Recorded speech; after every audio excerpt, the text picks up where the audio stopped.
Hey, what's happening, y'all? It's your boy Rico from StreetScores, and we have some big-time Terry McLaurin contract updates, man. Did Adam Peters actually end up winning the war? But I most importantly want to dive into why everybody wins. I want to dive into why the fans win, why Adam Peters wins, but also why Terry McLaurin wins. And then also we have the reaction to the Terry McLaurin contract from other Washington players and Terry McLaurin teammates, and also even legends like Ark Monk. He was excited. We're going to dive into all of that and more. And I even want to do like a chronological order of the updates, because even before we got all of these official contract details today that we're super going to dive into, even the past couple of days, people were thinking, wait a minute, it may not look like what it looks like on the outside, on the surface that's being tweeted everywhere. And then that was proven correct with the contract details that came out today. Again, we're going to dive into all of that and more, but before we do, make sure you stiff arm that like button, stiff arm the subscription button, and stiff arm the bell next to that subscription button so you get notification each and every time I release an informative and opinionated video just like this one. Make sure you stay tuned to all of the content. Appreciate y'all for supporting every video, watching every video, leaving likes, man. Super excited. Now, they will be practicing today, and so I will have y'all updates on those. Like, you know, I think Terry McLaurin is supposed to speak after practice. I think Adam Peters is supposed to speak before practice and stuff like that. So I will have y'all updated on a lot of that stuff later on. So just stay tuned. Without further ado, let's go dive into this video right now, man. Let's get it. Adam.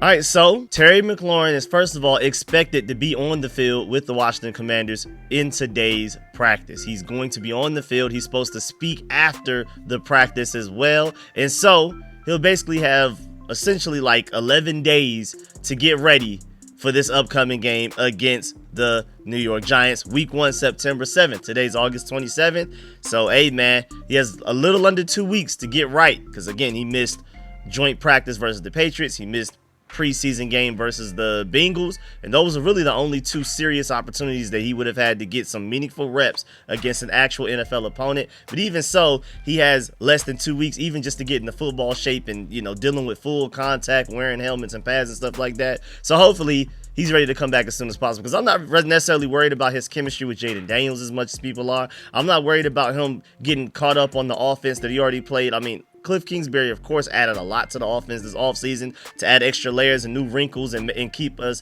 unpredictable and keep defenses on their toes and everything like that, always ahead of opposing defenses and stuff like that. So, of course, the offense isn't completely like what it was last year, but I trust Terry McLaurin. Whatever parts he doesn't know yet, he'll know those by September 7th. My worry is his body ready to take NFL hits? Is he ready to deal with the NFL damage of having to block, having to get tackled and stuff like that? I hope so, and I think he will be ready by September 7th, but that's the only worry I have. You know, as far as chemistry with Jaden, playbook Cliff Kingsbury and all that type of stuff, I'm not worried about that as much. And then also, it was crazy too, because it was like 9 a.m. when Adam Schefter said that the Commanders and Terry McLaurin were still far apart on their deal. And I don't know where he got that information from, because literally not even 3 hours later, the update about Terry McLaurin getting signed came out. I mean, it was crazy. Like, literally, even Mike Greenberg went on to say that Terry McLaurin and the Commanders he asked Schefter, are they getting anywhere? He said, quote, no, not so far, unquote. Like, that was like a couple of hours before Terry McLaurin got signed. So, like, I mean, you always have to take any information from no matter who it is with a grain of salt. Even guys like Adam Schefter. I keep urging y'all, I keep trying to say that. And so, first of all, I want to talk about how the teammates are happy for him, how legends are happy for him. I mean, if you look on this screenshot right here provided by Washington Today on Twitter, you have Mike Sanders still at the top left. You have Jalen Lane top middle, Frankie Louvu top right. You have Debo bottom left. You have Noah Brown bottom middle, and then Jeremy Reeves bottom right. And then Washington Today even said there are way more of these. These are just some of the main ones that he picked out to just do a compilation of 6 right here. But there are a lot more of these. Like, his teammates are so happy. The morale on that team in the locker room is sky high. through the roof. It was already very high before we got Terry McLaurin signed, and everybody just kept talking about it with such a nonchalant tone, like, yeah, it's gonna get done. Like, even Jaden Daniels, when he was interviewed by Deanna Rossini just like less than a week ago, he was just like, yeah, it's gonna get done. Like, I'm confident it's gonna get done. We'll be all right. And then that last training camp practice that we had like a few days ago, the very last one of the 2025 season, everybody was just all jokes. Everybody was so happy and jovial and stuff like that. You could just already tell that everybody was confident that it would get done. But even before it did, everybody was just excited about the season, and we're really bought into the fact that we're about to go, compete for a Super Bowl this year. And then so now Terry McLaurin getting signed just sends the atmosphere and the overall attitude and happiness of the roster, man, through the roof, dog. And then you even have Jaden Daniels. I felt like he had the best reply. He said, let me hold something. Yeah, nah, hey, man. Hey, Terry, everybody need a little bit of that, man. Shouts out to Terry to getting his big money. Of course, Jaden Daniels was extra happy. LFGGGGG, all in all caps and stuff like that, man. Shouts out to Jaden Daniels getting his #1 wide receiver back. And then even the legend Art Monk was really happy as well. He posted this to his Instagram. Shouts out to George Carmi for finding this, and also pointing out the fact that Art Monk is the Redskins' all-time leading receiver with 1,226 yards and 888 receptions. And also Mark was known as one of the all-time class acts as a player, both on and off the field as well, just like a Terry McLaurin. And we're hoping that Terry McLaurin ascends to Art Monk level. I mean, he already has the franchise record in reception touchdowns in a season, so maybe he's well on track, especially since he has Jaden Daniels as his quarterback. Now, let's go back, because there were reports about the initial offers and the deal from both sides. Ben Standig tweeted August 25th that the initial numbers from both sides played large roles in the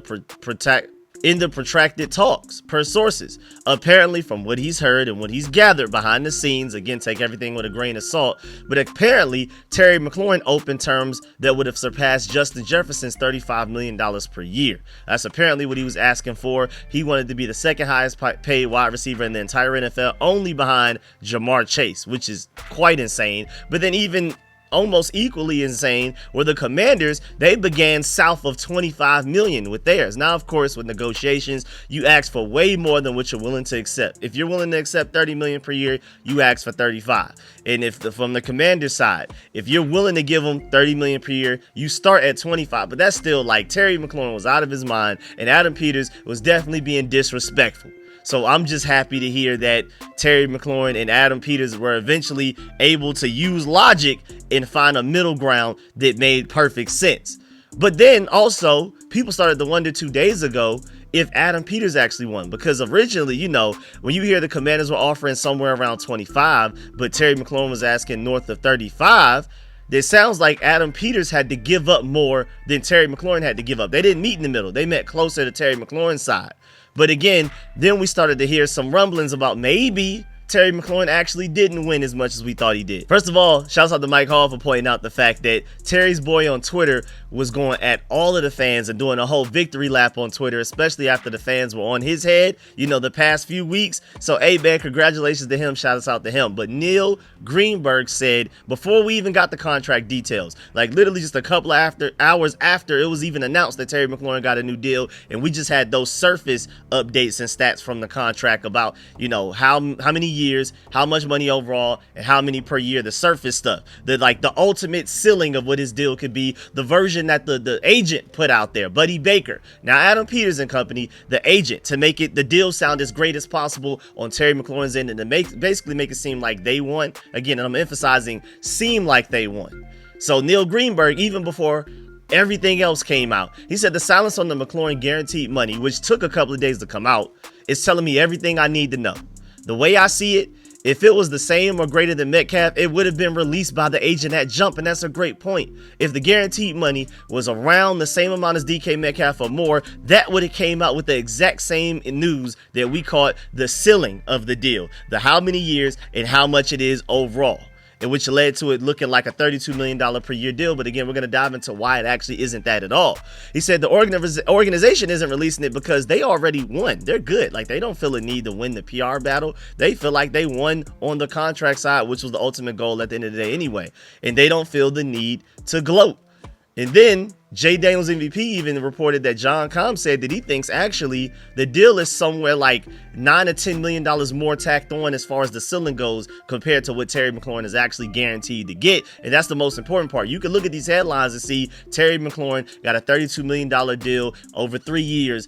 But at the end of the day, what's the actual guaranteed money? How much of that money that you're seeing in that headline is Terry McLaurin actually going to get? That's why Adam Peters wins. And so people were even guessing, like Bobby Gold said, it's probably going to end up being somewhere in between $28.5 to $29 million. And he was right. We're going to get there soon.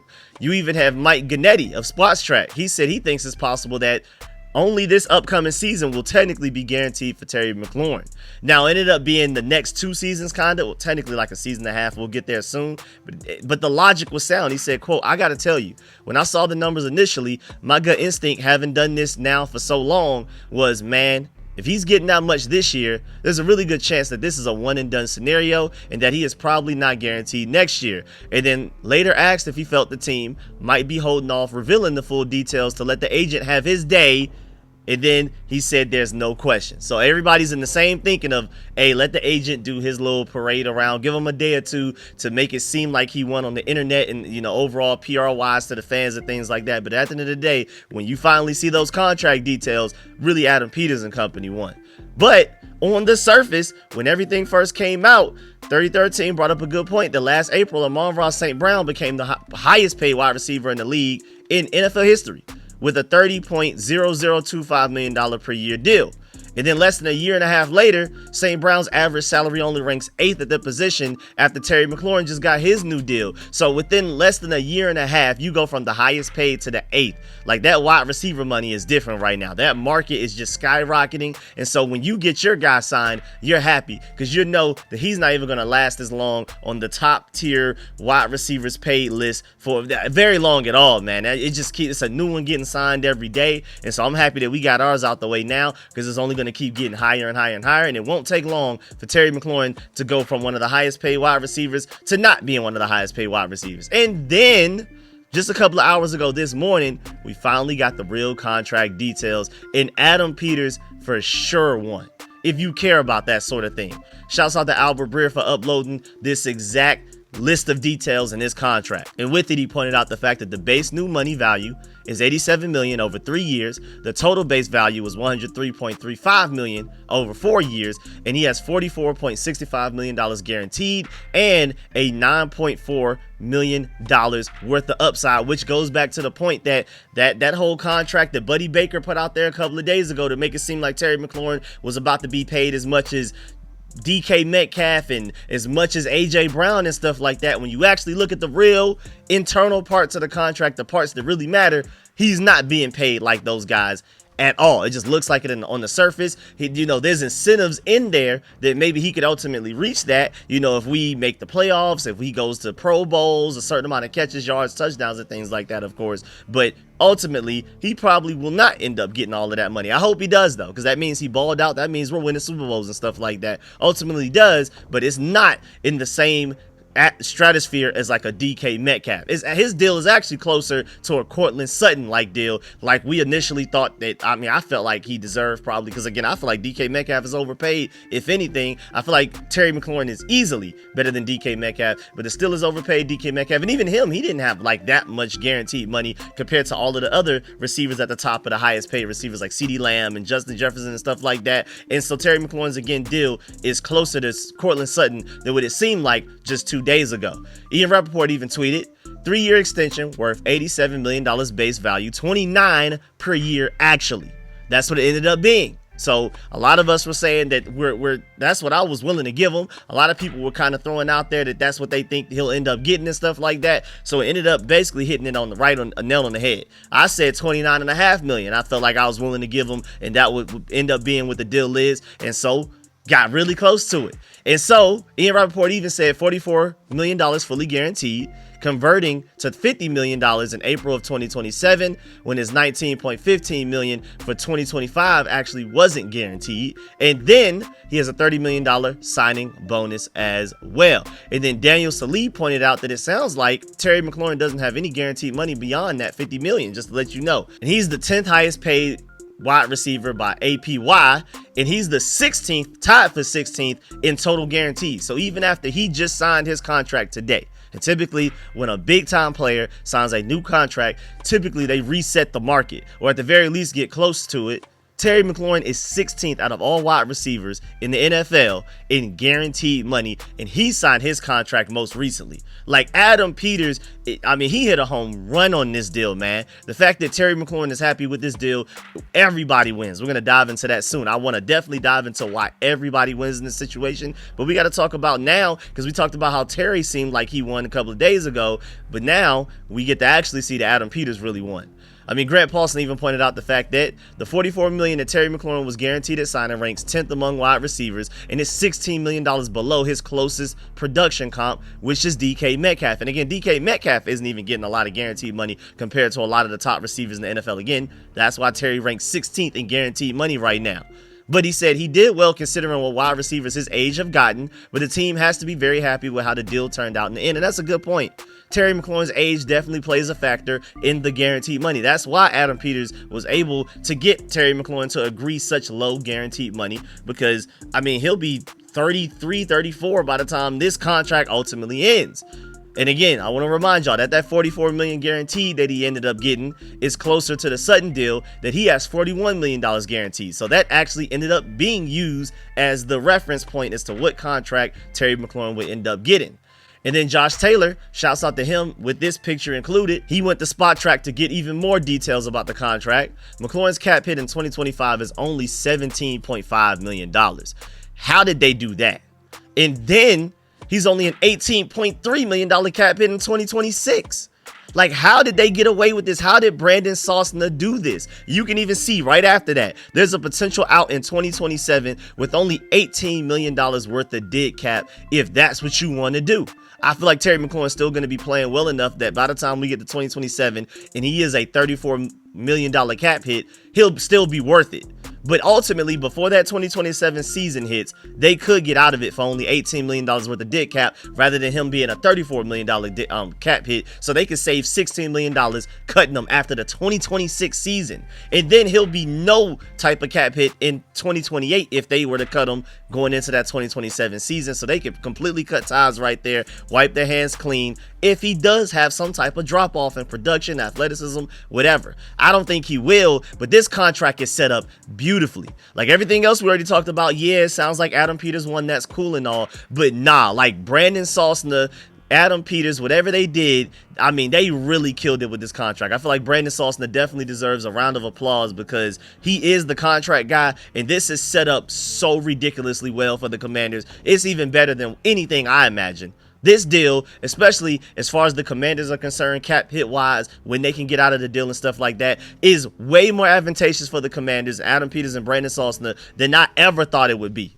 This is insane. Now, shouts out to Terry McLaurin. I'm happy that he's happy with this deal, but I know the Commanders are super happy. It's literally only like the first two deals that are actually really guaranteed. And again, going into that 2027 season, after the 2026 season, you can ultimately get out of it if you feel like Terry McLaurin isn't worth it. I hope he is worth it, but this deal is perfect. If Terry McLaurin's balling out, cool, pay him. He'll, by then, once he's hitting for $34 million against the cap, he still probably won't even be top 20 in wide receiver paid money. So even by then, he still won't even be like that expensive relative to other wide receivers in the NFL. And then if he's not that good, you could just cut him and you don't have to worry about it. But again, I don't like this. I don't even want to speak that into existence. I'm hoping Terry McLaurin balls out through this entirety of the contract, and then we end up having to sign him to another one. That's ultimately the goal, even though not very likely, especially with the fact that he'll be like 33, 34 by that time. But shouts out to Mason Kinahan. He pointed out the fact that pretty much only 2 guaranteed years for Terry McLaurin, like we just dove into, and it's a big potential out for the Washington Commanders before the 2027 season. He'll be entering age 32 that year. So he's turning 30 this year. He'll be 32 if they want to get out of that contract in 2027. And then if he ends up going through all the way through the contract, he'll be entering his age 34 year. We'll see what happens by then.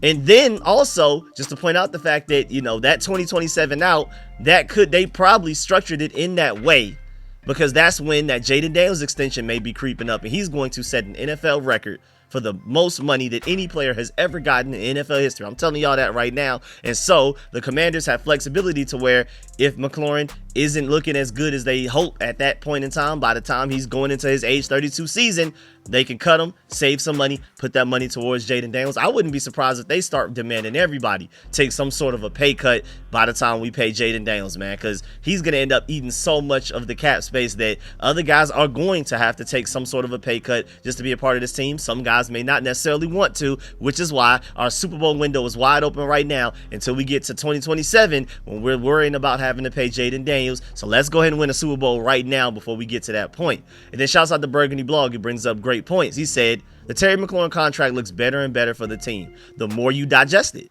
Small price to keep him happy, modest raise, only guaranteed a season and a half, honestly, and he just needs to be a top 20 wide receiver one for 2 years. Then the team is in full control, and ultimately, he just wanted a big fresh chunk of money up front. That's what it basically seems like, because that's the only thing he really wanted in a situation, that he gets a little bit more money now, but the Commanders win everything long term. He also said McLaurin details of course out, and Buddy Baker and Adam Peters both won the deal. Baker won the headline, but Peters definitely won the negotiation. I completely agree. Then Al Galdi said the real non-agent league terms of the Terry McLaurin extension are out. Technically, he's only being paid $29 million a year, not $32. The money is fully guaranteed at signing, that's only $44 million. And this is basically a pay-as-you-go type of contract. Buddy Baker had his day on Monday, but Adam Peters definitely had his way. And again, going back to the Neil guy earlier, that they let Buddy Baker have the headline on Monday, let him do his little celebration and parade. But ultimately, the Commanders don't have a reason to really try to stroke their own ego and gloat about the fact that they actually won the contract. They'll let that show in the details. For those who need to know, they know. And at the end of the day, man, really honestly, everybody won. Terry won. AP won. Everybody is happy with this situation. It's a perfect middle. But now we got to talk about why the fans and the Commanders team wins on the field.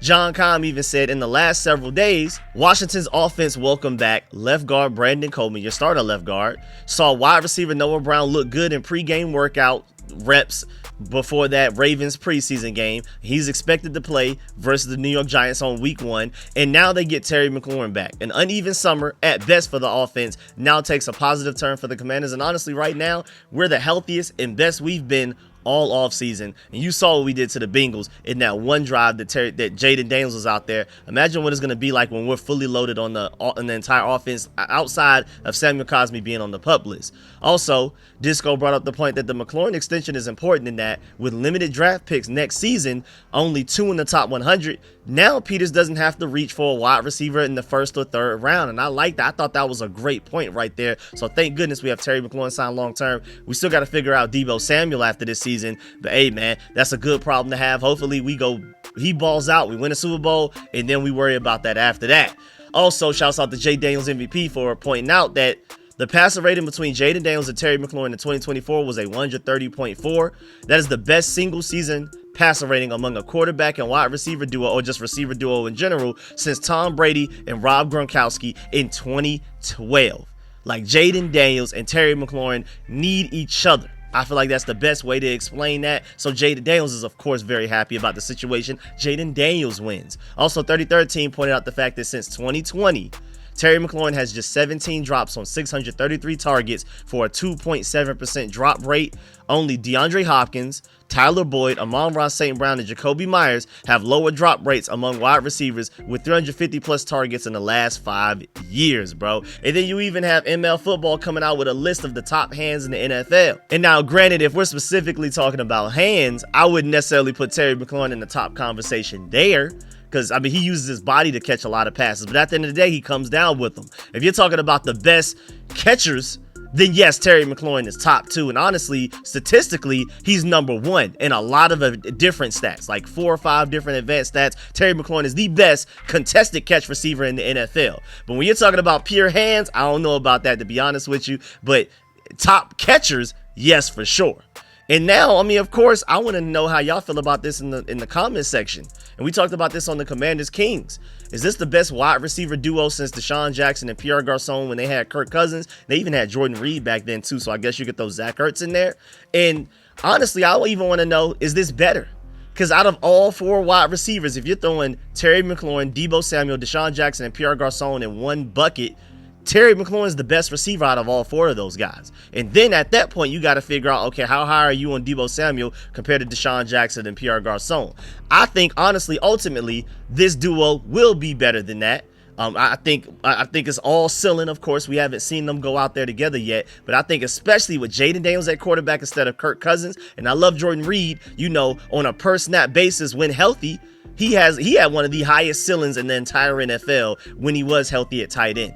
But Zach Ertz is more dependable. He gave you 20 games last season. So I ultimately like this group of Terry McLaurin, Deebo Samuel, and Zach Ertz over what we had in Deshaun Jackson, Pierre Garçon, and Jordan Reed. Ultimately, I definitely do. But I want to know how y'all feel about it. I'm telling y'all, and I feel like Jaden Daniels plays a large role in that. Jaden Daniels is clearly better than Kirk Cousins, which is why their ceiling can be so high as well.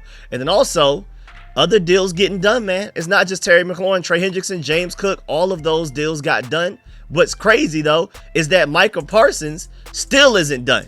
And he has just over a week before to finally get that deal done. So the Cowboys are in trouble, where you had the whole Terry McLaurin saga going, James Cook, my Georgia dog over there with the Bills, Trey Hendrickson with the Bengals, even though Trey Hendrickson's deal ended up only being like a 1-year deal. Like that was an ugly little deal just to kind of, all right, here, just come back and play this year. We'll figure it out next year. Probably going to go through the same thing next year. I don't even know why Trey Hendrickson agreed to that. But either way, everybody, all of the chaos and drama that was going on, everybody's done except for Micah Parsons with the Cowboys. And I told y'all that Micah Parsons' Cowboys situation was worse than all of ours. So I'm not surprised that, I just saw that Kyle Hamilton just got a $100 million deal with the Ravens. Shouts out to my dog, man. I know he went to Notre Dame, but he's from Atlanta. So I've been rooting for him since he's been in high school. And I'm happy to see him get that big money with the Ravens. But either way, man, Cowboys are in trouble with Micah Parsons, man.